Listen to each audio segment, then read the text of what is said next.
lesson number 31 in the book of 1 Samuel. We're in chapter 15 and be in verse number 9. In fact, we left off in verse number 9 last week, and I want to read that verse over again as we came to the place of the sparing of Agag and the livestock among the Amaleks. Verse number 9, chapter 15. But Saul and the people spared Agag and the best of the sheep, the oxen, the fatlings, the lambs, and all that was good, and were not willing to destroy them utterly, but everything despised and worthless, that they utterly destroyed. The Lord had told Saul to destroy everything. Instead, Saul and the soldiers decided to put a value on the spoils of Amalek. They separated everything into two piles. There was the pile of the best and the good over here, and there was the pile of the worthless and the despised on the other side. And they destroyed everything that was despised and worthless, but they kept the best and the good. And in addition, they did not kill the king, whose name was Agag. As for the rest of the people of the Amalekites in Havilah, they destroyed them, but Saul did not actually fulfill the command because he did not destroy all the Amalekites in the land. As I told you or would tell you, they will show up during the days of Jeremiah and Isaiah. They will show up during the days of King David, and they will show up again another place. And so Saul did not fulfill the command of the Lord to totally destroy all the Amalekites. But for sure, the one thing we do know in this passage is the king was saved, spared, and so was the best and good livestock. They were spared. Samuel was not camped with Saul or in that camp when the task at attacking Havilah occurred or after. We do not know where Samuel was, but probably he was at home in Ramah. But we do not know. Nevertheless, he was not so far away that he was too far away that the Lord could not find him. I often think about that in a wonderful way, that none of us are ever too far away that the Lord cannot find us. But more than that, we are never too far away that we cannot turn and see immediately and find the Lord. We now hear what the Lord said to Samuel in verse number 10a. Then the word of the Lord came to Samuel, saying, I regret that I have made Saul king, for he has turned back from following me and has not carried out my commands. Now, our translation uses the word regret, and I actually regret that it uses the word regret. When it says, I regret that I have made Saul king, today we define the word regret as an emotion of wishing that someone or we had done something with a different decision at some point in the past. We regretted making a decision. But I want you to know something. That is not what the word regret means in this verse. The Hebrew word is nakum, and it expresses the Lord's sorrow for what Saul had done. In fact, in the Keel biblical commentary of the Old Testament, it states about this verse, this does not express any changeableness in the divine nature, but simply the sorrow of the divine love at the rebellion of sinners. What he's saying there is, God knew what was going to happen. He did it on purpose.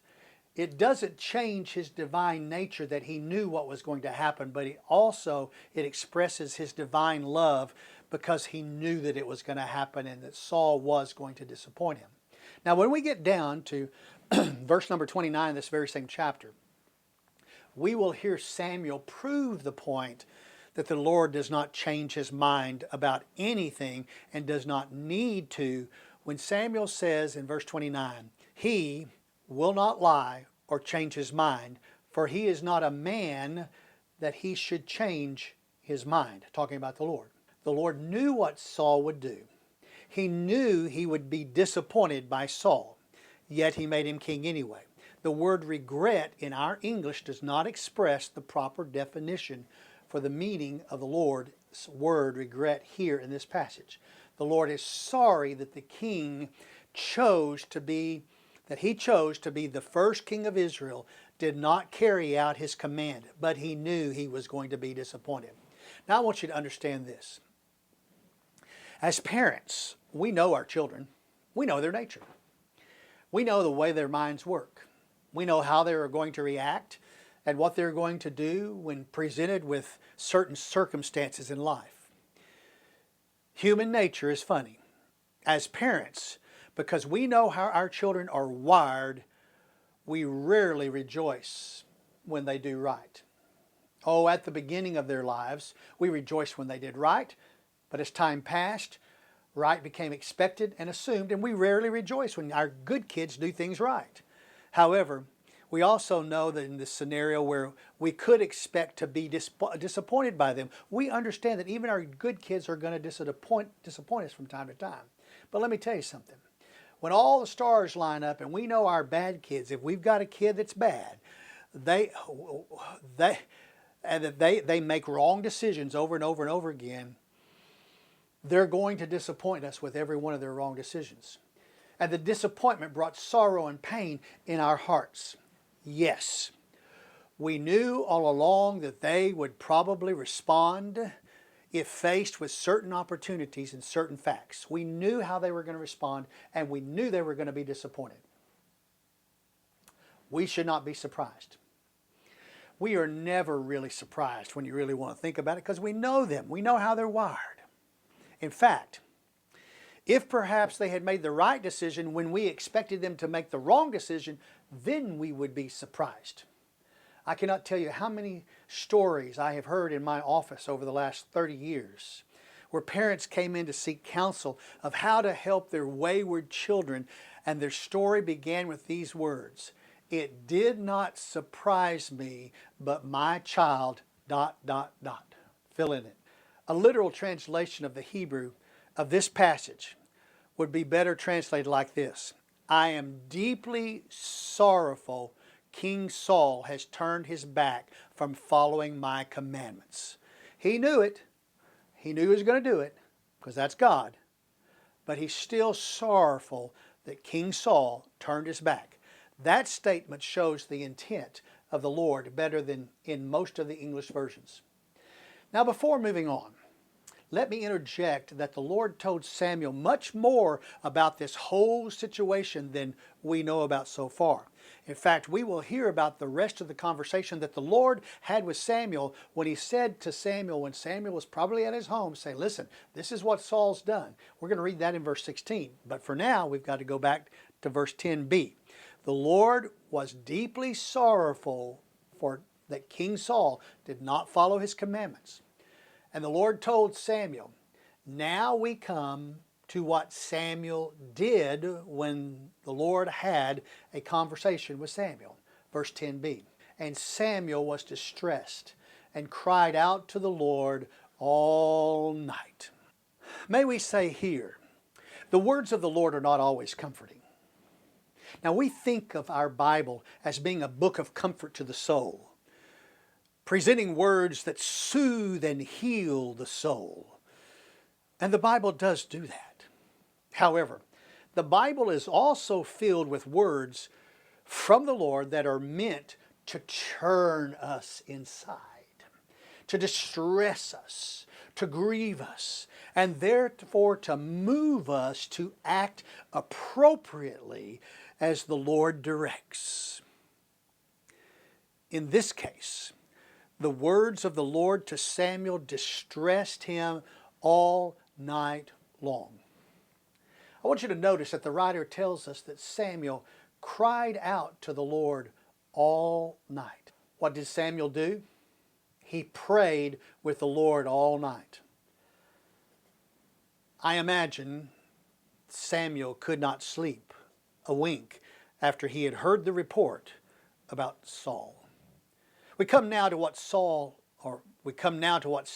learned when the sun arose. Samuel arose, verse number 12. Samuel rose early in the morning to meet Saul, and it was told Samuel, saying, Saul came to Carmel, And behold, he set up a monument for himself, then turned and proceeded on down to Gilgal. Now, when the writer tells us that Samuel arose early in the morning to meet Saul, it means what it means. As soon as the sun came up, Saul got out of his bed and set out on a journey to go visit with Saul about his actions. And Samuel was more likely at his home, as I said, in his home in Ramah.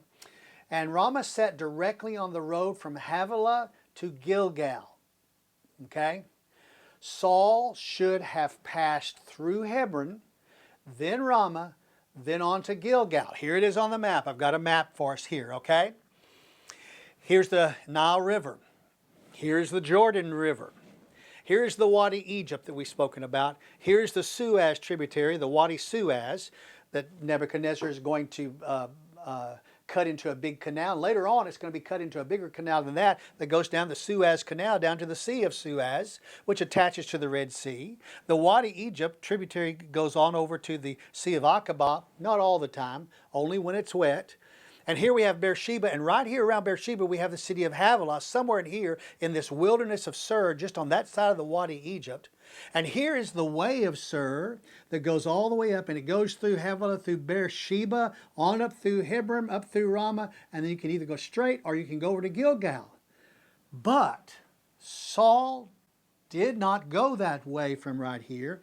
He went the long way around this mountain range that's in the middle here, over to Carmel, and then he came on the mountain range and had to go down into Gilgal, when the easy way would have been the normal road, not the rugged road, but the normal road that was well trodden would be to go through Hebron and then through Ramah and then on over to Gilgal. By the way, Put, Egypt, Cush, and Canaan were the four sons of Ham, and that's the area. Now, Egypt's name also was Mizraim, and I've told you that too. And this is the four sons that they settled in this land. And this Wadi Egypt right here has been basically the division between Canaan land and Egypt land ever since the Tower of Babel, when the families spread out. Canaan landed here, Mizraim or Egypt landed here, Cush landed in what we would call Ethiopia next to the Red Sea, and Put in Libya, that is right here. Okay, with all that in place, instead of taking the regular road through the country, Saul took the road around Hebron and around Ramah to get around, guess who? To get around Samuel. He knew. He was on the downward side of the slope, on the side over here that would go on down into the Dead Sea. You could go see the Dead Sea from the side that he was on. From the Hebron side and Ramah side, you can't see the Dead Sea. But from the Carmel side, you can. You can see that slope that goes down on that eastern side of the range. And he took his men to a town that is about 8 miles from Hebron, across the mountains, southeast across the mountain range. And that town right there is called Carmel. Now, do not confuse that with another town called Carmel. Let me get a pen here. There's another town up here with a place called, and I'll go ahead and write it in, Mount Carmel. Don't confuse that with this area, because that's way too far to the north. This is all in the area of Judah, tribal area of Judah. That is way up north. So don't confuse that, all right? This Carmel in this story is right here, all right? There is, and there in that village of Carmel, on that mountain range, on the side of the mountain range, Saul set up a monument to his success and to express his victory. Then he and his men took that rugged road less traveled on to proceed on down to Gilgal, which means when they were coming off the mountain, they could see Gilgal down in that area, that sandy area that leads on over to the Jordan River. The wording here is important. We do not live there. We do not know the terrain. However, when this was written, the Israelites of Samuel's day knew the terrain. And so will all the Israelites through all the rest of the Old Testament time. They will know this terrain and they will know these places. Anytime something is mentioned in the Bible, the Israelites throughout the whole Old Testament time knew where the things were. This phrasing in this verse tells us that Saul traveled that rugged road on the edge of the mountain range to the east of Hebron, to the east of Ramah, to the east of Jerusalem, until he could see Gilgal and go down that mountain slope to the area east, to that area right there. And by the way, Gilgal is just east of Jericho. Saul had gone out of his way to stay away from the home and the normal path of Samuel. To make matters worse, Saul had dragged along the king of the Amalekites and all the captured livestock and had them with him there in Gilgal. So Samuel left his home, heard that Saul was at Gilgal, and went to meet him there. And when we come to what Saul said to Samuel. What Saul said to Samuel. Verse number 13. Samuel came to Saul, and Saul said to him, "Blessed are you of the Lord. I have carried out the command of the Lord."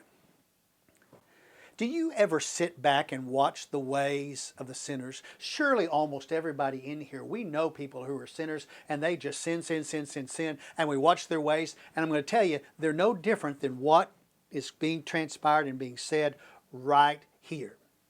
I am always amazed at how sinners posture themselves after committing some act of sin. Saul is the perfect example. You can mark it on the wall. Remember this example because this is the way they act. To Samuel, Saul said, "Blessed are you of the Lord." Let us pause for a moment and think about the word blessed.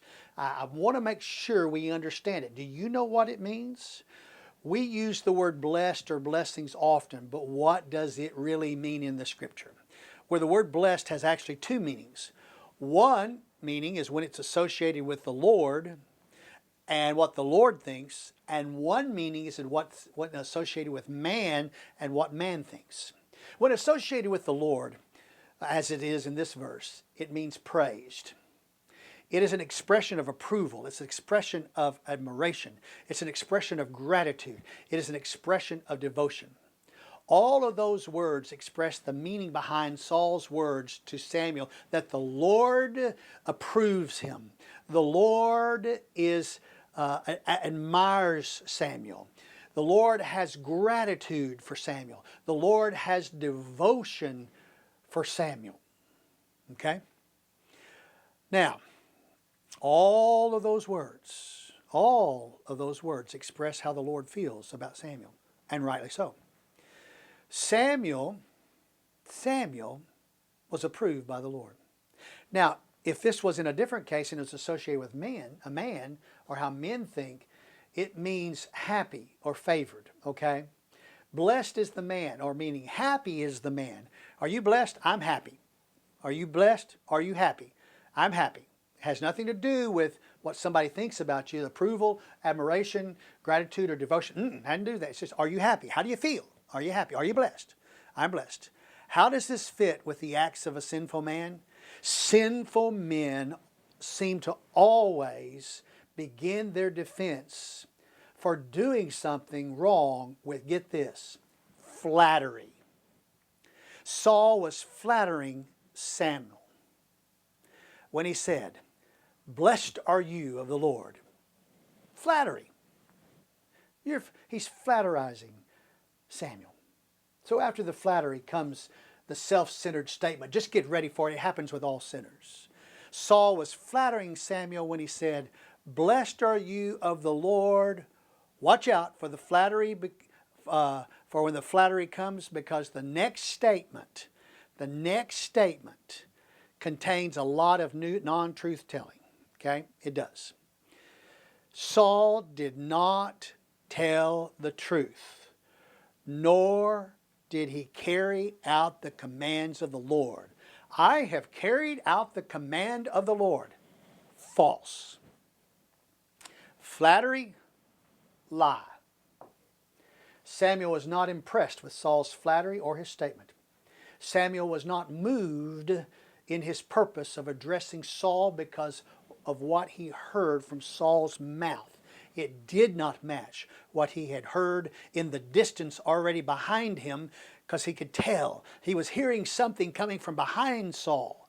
So we come to what Samuel said, verse number 14. But Samuel said, what then is the bleating of the sheep in my ears, and the lowing of the oxen which I hear? In other words, Samuel's saying, if you carried out the command of the Lord, why do I hear the sound of sheep? Why do I hear the sound of livestock behind you? The livestock should have been dead, should not have been carried along from here, around and up and over to Gilgal. They should have been dead right there, close to Beersheba, at a village called Havilah. Samuel had caught Saul in a half-truth. Now I just want you to understand, a half-truth is still a full lie. Remember when he discovered that Saul was a blame shifter in character, or we discovered that? Nothing has changed. He is still a blame shifter these 2 decades into his reign, after we discovered he was a blame shifter 20 years before. Saul was caught. We now hear what Saul admitted in verse number 15. Saul said, they have brought them from the Amalekites, for the people spared the best of the sheep and oxen to sacrifice to the Lord your God, but the rest we have utterly destroyed. Sinners. Here it is. Blame shifting. They. The people did it. The people spared the best of the sheep and oxen. They, the people, they did it, not Saul. Then notice what all sinners do when they are caught in a lie. Saul did it the last time when we caught him as a blame shifter, and here he's doing it again. Saul is like all sinners. He tried to turn his sin into a good thing, and the way you do that in sinners' minds is you interject the name of the Lord your God. Saul's excuse was that the people did it because they wanted to do something godly with the spoils. It is all their fault, Saul is saying. It is all their thoughts, Saul is saying. It is all their ideas, Saul is saying. Oh, but Saul was not through with his excuses. He did one more thing to add. But the rest we have utterly destroyed. What did he do? I want you to notice what all sinners do. They blame other people. They say it was their fault, and then they say, but I fixed it. You see, he says here, we have utterly destroyed them. Saul included himself in the destruction of what they destroyed. But we meaning I was part of it. Saul was not part of the saving of the best. For good, for a godly thing. No, he wasn't. He wasn't going to take credit for that. But he was part of destroying the rest, as he was ordered to do by the Lord. Now, when you see a sinner using flattery, followed by a false statement, followed by blame shifting, and then taking credit for some partial fulfillment of the Lord's command, watch out. A sinner is a sinner no matter how much of the commandment was fulfilled. If any part of the commandment is unfulfilled, the commandment is unfulfilled. That's what the words mean. They are left undone. Samuel was not persuaded by Saul's lies at all. He knew more about the situation than Saul did because the Lord told Samuel all about it that night at his home when Samuel was just conflicted and grieved and cried out and prayed with the Lord. We come to what Samuel proclaimed to Saul concerning what he had learned from the Lord the previous night here in verse 16 that I told you we would be at this in a few minutes. Verse number 16. Then Samuel said to Saul, wait, and let me tell you what the Lord said to me last night. And he said to him, speak. And Samuel said, is it not true, though you were little in your own eyes, you were made the head of the tribes of Israel? And the Lord anointed you king over Israel. And the Lord sent you on a mission and said, go and utterly destroy the sinners, the Amalekites, and fight against them until they are exterminated. Why then did you not obey the voice of the Lord, but rushed upon the spoils and did what was evil in the sight of the Lord? The Lord had prepared Samuel fully for this meeting with Saul. Is it not true, though you were the least in your own eyes, that you were made the head of the tribes of Israel? Samuel did not let Saul answer that question, by the way. But I can tell you what the answer was. The answer was yes, and Saul knew it was yes. And the Lord anointed you king over Israel, and the Lord sent you on a mission and said, go and utterly destroy the sinners, the Amalekites, and fight against them until they are exterminated. Samuel did not let Saul answer that question either, but we know the answer, and so did Saul. The answer was yes. Why did you not obey the voice of the Lord, but rushed upon the spoil and did what was evil in the sight of the Lord? And Samuel paused at the end of that question to wait for Saul's answer. It was time for Saul to speak. And guess what? Here we are. Mr. Blame Shifter. We hear who Saul blamed. Verse number 20. Then Saul said to Samuel, I did obey the voice of the Lord and went on the mission on which the Lord sent me, and have brought back Agag, the king of the Amalekites, and have utterly destroyed the Amalekites. But the people took some of the spoils and sheep and oxen and the choice of the things devoted to destruction to sacrifice to the Lord your God at Gilgal. Once again, just like before, Saul was a blame shifter. He shifted the blame away from himself and over to the people. He held his ground. He doubled down. It was the people's fault. It was not Saul's fault in Saul's mind.